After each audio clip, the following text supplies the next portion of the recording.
Yo YouTube, comment ça va aujourd'hui? Ici Calbel et on se retrouve pour une nouvelle vidéo dans laquelle je vais te parler du nouveau smartphone à clapet de Samsung, le Galaxy Z Flip 5. Je le teste depuis une semaine, il est donc temps pour moi de te dire tout ce que j'en pense, donc c'est parti, n'attendons plus que la vidéo commence.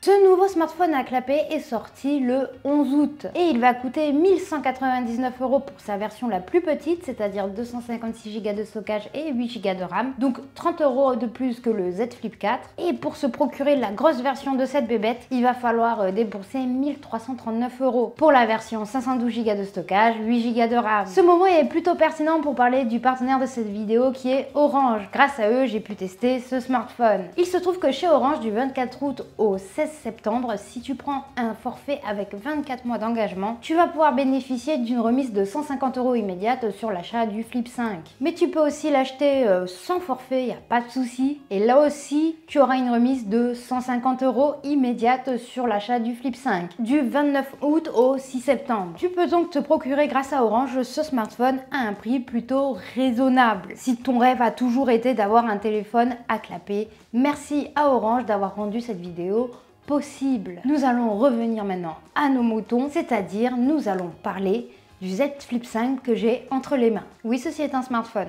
C'est toujours hyper impressionnant à avoir entre les mains. Je suis d'accord. Avant de l'avoir entre les mains, il faut unboxiser la bébête. Hey, il nous arrive dans cette petite boîte toute fine. Tu te doutes bien que du coup, il n'y a pas de bloc secteur vendu avec ce smartphone. Moi, je l'ai testé en noir ou comme Samsung l'appelle en graphite, mais il existe aussi d'autres couleurs genre vert d'eau que moi personnellement je trouve très joli, lavande et crème. Bref, le smartphone, on peut voir que la boîte est très simple avec une représentation du dit smartphone sur le couvercle de la boîte, le nom du smartphone. Sur les côtés, le nom est en surbrillance. On peut voir que j'ai testé la petite version quand on tourne la boîte, c'est-à-dire 8 Go de RAM, 256 Go de stockage. Quand on décèle la boîte, ce qui est toujours un moment très agréable, on tombe directement sur le petit carton dans lequel nous allons trouver le câble USB-C vers USB-C pour charger le Z Flip. Il y a aussi le petit outil pour insérer ta carte SIM, parce que oui, ce smartphone, il est compatible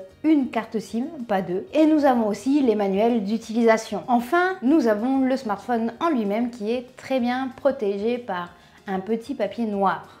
Comme à chaque fois nous découvrons un smartphone déplié, c'est toujours quelque chose d'assez impressionnant de le plier pour la première fois. Maintenant que nous l'avons unboxisé, je vais pouvoir vous faire le tour du propriétaire. Comme tu peux le voir, déplié, c'est quand même un grand smartphone. Il va faire 16,6 cm de haut, 7,1 de large, mais niveau épaisseur, il est quand même relativement fin, car il va avoir une épaisseur de 7 mm. Son poids est vraiment très sympa, il va peser 187 grammes. À un moment, j'ai dû switcher entre mon Z Flip et mon iPhone 14 Pro, qui lui pèse 206 grammes, et tu sens nettement la différence au niveau de la prise en main. Donc, c'est un téléphone qui est grand, ok, mais qui est relativement léger et comme il n'est pas hyper large, la prise en main est très agréable. Même déplié, j'ai accès assez facilement au bouton de verrouillage et au bouton volume qui se trouve sur le côté. Une fois que le smartphone est plié, il va mesurer 8,5 cm de hauteur. On est toujours sur la même largeur, t'as compris. Et niveau épaisseur, évidemment qu'il est un peu plus épais. Il va faire une épaisseur de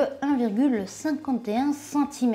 Donc c'est un smartphone hyper compact qui va aller dans toutes les poches, ça c'est sûr et certain. En dessous du téléphone, nous avons le port USB-C pour le charger ainsi que un haut-parleur. Et sur le côté gauche, nous avons l'emplacement pour la carte SIM. À noter que tu ne vas pas pouvoir faire d'extension de mémoire avec une carte micro SD par exemple. Comme il est plié, tu peux le voir, Samsung a doté son Z Flip 5 d'une nouvelle charnière dite en goutte d'eau. Du coup, c'est propre, il n'y a aucun espace entre les deux parties du smartphone et ça, c'est hyper incroyable. Cette nouvelle charnière, c'est l'une des charnières les plus agréables que j'ai pu tester sur un smartphone à clapet. On sent que c'est qualitatif. Ce qui me chagrine un peu sur ce design, c'est que Samsung a opté pour des des finitions brillantes. Donc niveau traces de doigts, on est bien. Donc ça c'est un peu dommage, je trouve. C'est aussi un smartphone qui est certifié IPX8. Du coup il a une super bonne résistance à l'eau. Pour finir sur le design de ce smartphone, tu vas pouvoir voir les deux blocs photos en haut du smartphone. Ce sont deux blocs photos de 12 mégapixels chacun, plus le flash. Et quand tu allumes l'écran extérieur, c'est là où il y a la plus grosse nouveauté. C'est cette taille d'écran extérieur qui prend une forme vraiment très originale. L'écran va être mis autour des blocs photos comme une petite encoche. Donc l'écran ne va pas derrière les appareils photo comme on a pu voir sur le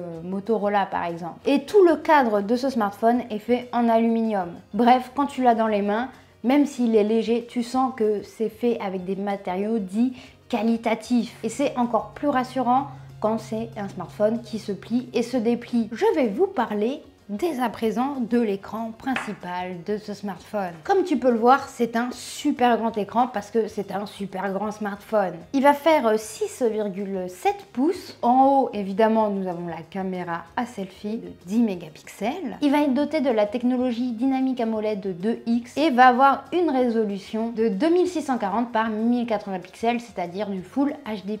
Son taux de rafraîchissement va aller jusqu'à 120 Hz, ce qui fait de ce smartphone un smartphone hyper fluide. Dans les paramètres, évidemment, tu vas pouvoir régler le mode sombre, le mode clair. Si tu veux que la luminosité soit adaptative ou pas, tu vas pouvoir évidemment choisir la fluidité des mouvements, donc le taux de rafraîchissement si tu veux que ce soit standard, donc 60 Hz ou adaptative. Donc le smartphone va s'adapter à ton utilisation et tu vas pouvoir choisir le mode d'écran, donc si tu veux des couleurs vives ou naturelles. La pliure, elle est toujours présente d'un point de vue visuel et au toucher, mais personnellement, moi ça ne me dérange absolument pas parce que déjà elle est au milieu du smartphone et avec mes petites mains, je scrolle rarement au milieu du smartphone, je scrolle en bas. Donc moi personnellement, je touche très peu la pliure, mais c'est vrai qu'elle est toujours visible et toujours présente malgré la nouvelle charnière, ce qui pour moi n'est pas vraiment un inconvénient. C'est un smartphone pliant, c'est ce qui fait tout son charme. Je sais que tu vas en savoir beaucoup plus sur l'écran extérieur.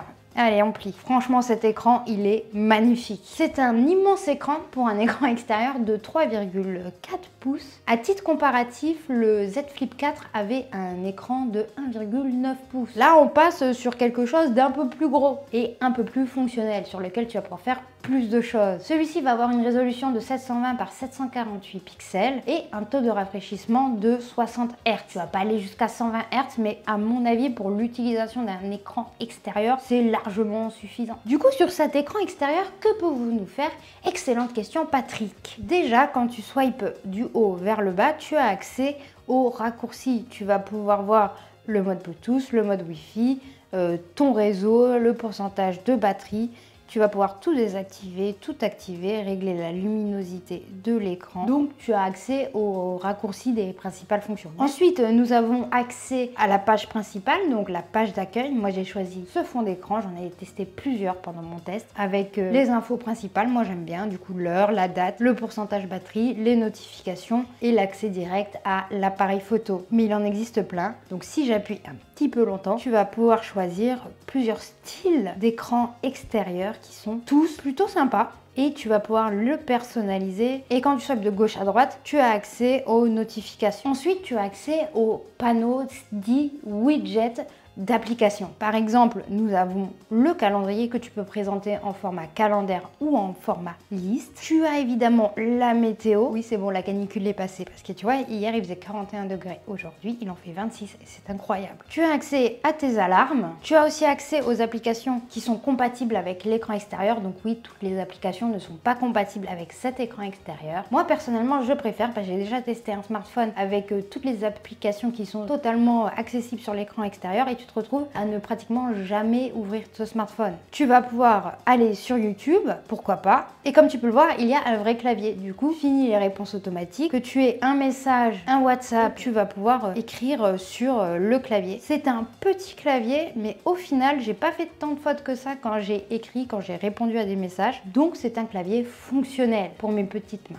évidemment. Ici, j'ai activé toutes les applications possibles sur l'écran extérieur. Vraiment, Pour moi, c'est le principal. Peut-être Gmail, ça aurait été bien qu'il soit compatible avec l'écran extérieur. Peut-être qu'avec les prochaines mises à jour, il y aura plus d'applications qui seront disponibles. Et enfin, j'ai mis un panneau avec des raccourcis pour appeler directement des contacts. Tu vas appuyer sur le contact que tu veux appeler et ça va lancer l'appel directement sur l'écran extérieur. Bien évidemment, si tu restes appuyé, tu peux modifier et ajouter d'autres widgets. Tu as l'historique des appels, tu as un chronomètre, un minuteur, un enregistreur vocal. Tu vas avoir aussi la possibilité d'afficher ton nombre de pas, les routines, la bourse, très important, et ton activité sportive. Donc ça, c'est tout ce que nous pouvons faire sur l'écran extérieur. Moi personnellement, tu l'auras compris, je trouve ça hyper suffisant. Je ziote, je vois que j'ai des notifs, soit je réponds directement sur l'écran extérieur si j'ai pas trop le temps, soit je l'ouvre et je prends le temps de répondre tranquillement à mes messages, surtout par exemple si c'est des notifications Snapchat, Gmail, etc. etc. T'es obligé de l'ouvrir ton téléphone. Donc à mon avis, Samsung a fait un super écran extérieur. Il est hyper fonctionnel, mais en même temps, il ne gâche pas le plaisir d'un smartphone pliant. C'est-à-dire que toutes les applications ne sont pas compatibles extérieurs et donc tu dois quand même souvent l'ouvrir. Niveau performance, il est doté d'une batterie de 3700 mAh. Je dois dire que c'est pas la batterie la plus performante du siècle, mais elle est étonnamment bonne pour un smartphone pliant. J'ai fait un test il y a quelques jours, le 23 août pour être précise, à 7h32, quand je me suis levée pour partir au boulot, le téléphone était chargé à 100%. Il m'annonçait une autonomie de 1 jour et 11 heures. Quand je suis allée me coucher le même soir, j'ai pris cette photo le même jour à 23h56, il me restait 50% de batterie sur ce smartphone. Enfin, j'ai décidé de le charger le lendemain, donc le 24 août, parce qu'il me restait 23% de disponible. Et là, il m'indiquait une autonomie de 8h22. C'est un smartphone qui va très bien tenir une petite journée. Si tu vas pas mettre ouais, si tu es pas genre 4 heures sur YouTube, il va tenir quand même plutôt bien. Et pour un smartphone pliant, c'est très cool. Il est d'ailleurs aussi compatible avec la charge sans fil et la charge rapide si tu achètes un bloc secteur de 25 watts. Il est doté d'un processeur Snapdragon 8 Gen 2, d'une carte graphique Qualcomm Adreno 740 et Samsung garantit 4 ans de mise à jour logicielle et 5 ans de correctifs de sécurité. Comme dit, il va fonctionner sous Android 13 One UI. C'est un OS qui fonctionne super bien avec ce smartphone pliant. Ce qui fait la force aussi de ce smartphone, ça va être le multitâche. Tu peux le voir à droite, il y a une barre de navigation rapide et tu peux clairement choisir si tu veux regarder par exemple YouTube en haut et quand même être sur l'internet en bas, ou alors tu peux décider d'activer le mode flex et utiliser la partie d'en bas pour faire trackpad par exemple. Il y a quand même 2-3 réglages à faire pour activer le mode flex. Hop, volet flex, certaines applications qui fournissent des dispositions personnalisées. Donc maintenant je vais ouvrir Instagram, je vais plier le smartphone, le mode flex est activé. Tu vas pouvoir te remettre en mode grand angle, donc Instagram va être sur toute la surface de l'écran ou en mode petit avec un pavé tactile et directement mettre une autre application sur l'écran extérieur. Donc le mode flex est toujours très pratique et toujours très fun et très sympa à utiliser. Pareil, c'est un smartphone pliant avec un grand écran extérieur.